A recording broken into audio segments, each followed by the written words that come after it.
lewat WA dan juga mungkin untuk menanggapi berbagai pemberitaan ya atau yang berkembang 2 hari terakhir ini. Saya ingin menyampaikan sekali lagi terkait dengan tugas KPK. Salah satunya itu diatur di pasal 7 huruf B disebutkan bahwa KPK berwenang menerima laporan dan menetapkan status gratifikasi, kan gitu. Nah, kan di media berkembang bahwa ada anak seorang pejabat, ya terpecah Mas Kaisang menerima, diduga menerima gratifikasi berupa fasilitas private jet, kan begitu. Itulah pertanyaan oleh masyarakat itu. Terus statusnya bagaimana? Kan begitu. Terus apa yang bisa dilakukan oleh KPK? Kemarin saya sampaikan bahwa kita akan mengklarifikasi. Tentu untuk menetapkan status gratifikasi itu harus kita cari dulu kan, ya. Kita minta yang bersangkutan untuk menjelaskan, ya, menerangkan, ya, terkait dengan ya apa yang dia terima. Tapi kan berkembang juga pertanyaan kan Saudara Kaisang bukan penyelenggara negara, Pak. Kan kemarin sudah saya sampaikan, patut diduga ada hubungannya dengan penyelenggara negara. Makanya kami akan klarifikasi. Teman-teman wartawan, apakah ada yang bertanya ya di lewat WA itu, apakah KPK itu hanya berwenang memeriksa gratifikasi kalau menyangkut penyelenggara negara? Saya sampaikan iya, ya kan gitu kan. Kenapa kami membutuhkan penjelasan dari Saudara Kaisang terkait hal ini? Karena kami menduga patut diduga, ya patut diduga itu ada kaitannya dengan penyelenggara negara. Kan kita tahu kan orang tua dari Saudara Kaisang seperti itu, kan gitu kan. Karena apa, teman-teman? Meskipun seseorang itu bukan penyelenggara negara, ya, tetapi kami menduga ada kaitannya dengan penyelenggara negara. Bingung nggak kalian? Saya contohkan aja dengan kasus ini. Saya aja ya yang menjadi contoh kasus. Saya pimpinan KPK. Saya punya kewenangan memutuskan sesuatu. Taruhlah semua proses itu dilalui dengan benar. Ya, ada pihak yang ingin mengucapkan terima kasih. Saya bilang saya nggak bisa karena saya penyelenggara negara. Tapi minggu lalu anak saya baru menikah. Kalau mau kasih saja anak saya. Kan itu kan. Yang terima gratifikasi siapa? Anak saya kan yang menerima sesuatu. Tetapi kan faktor karena saya selaku penyelenggara negara. Maka saya pikir KPK juga bisa untuk melakukan klarifikasi seperti itu.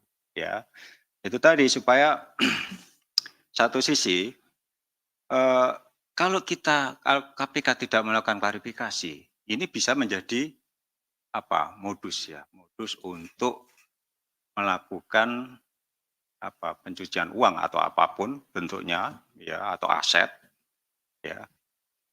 Kalau kami mendapat informasi dari masyarakat seperti itu dan kami tidak mengklarifikasi, ya nggak benar juga, kan gitu kan.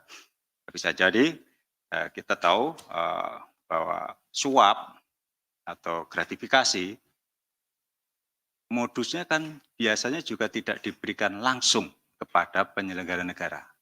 Dalam berbagai fakta persidangan pun terungkap bahwa penerimaan gratifikasi atau suap itu diatasnamakan orang lain, kan begitu.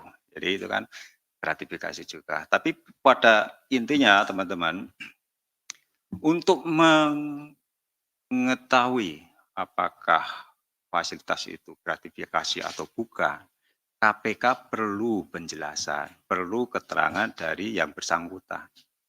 Itu intinya. Makanya kami perlu klarifikasi, kami perlu menjawab pertanyaan-pertanyaan yang timbul di tengah masyarakat terkait dengan fasilitas buat Saudara Kaisang tadi itu. Gitu. Eee, sebetulnya ini semua masih dalam ranah pencegahan, kan begitu. Jadi gratifikasi, LHKPN, itu kan semuanya masih dalam ranah pencegahan dan juga untuk pendidikan anti korupsi, kan gitu. Di mana, letak unsur pendidikan anti korupsinya, kita tahu ya, Saudara Kaisang itu sekarang menjadi ketua umum PSI kan.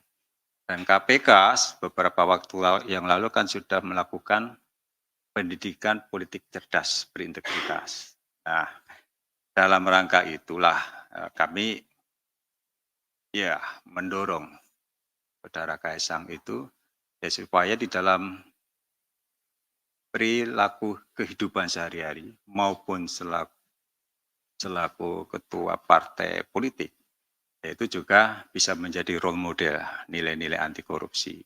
Kan itu. Salah satunya apa? Nilai-nilai anti korupsi. Hidup sederhana. Kan itu, sederhana. Nah, ini yang sebetulnya kami harapkan dari proses klarifikasi itu. Buat yang bersangkutan juga baik, kan begitu. Pasti nanti setelah beliau menjelaskan, semua akan menjadi terang benderang. Taruhlah misalnya, ya itu bagian nggak ada hubungannya dengan PN. Jangan masalah. Ada hubungan dengan bisnis, kan seperti itu. Kan yang di media kan juga sudah ada informasi terkait dengan kegiatan usaha Mas Kaisang tadi itu.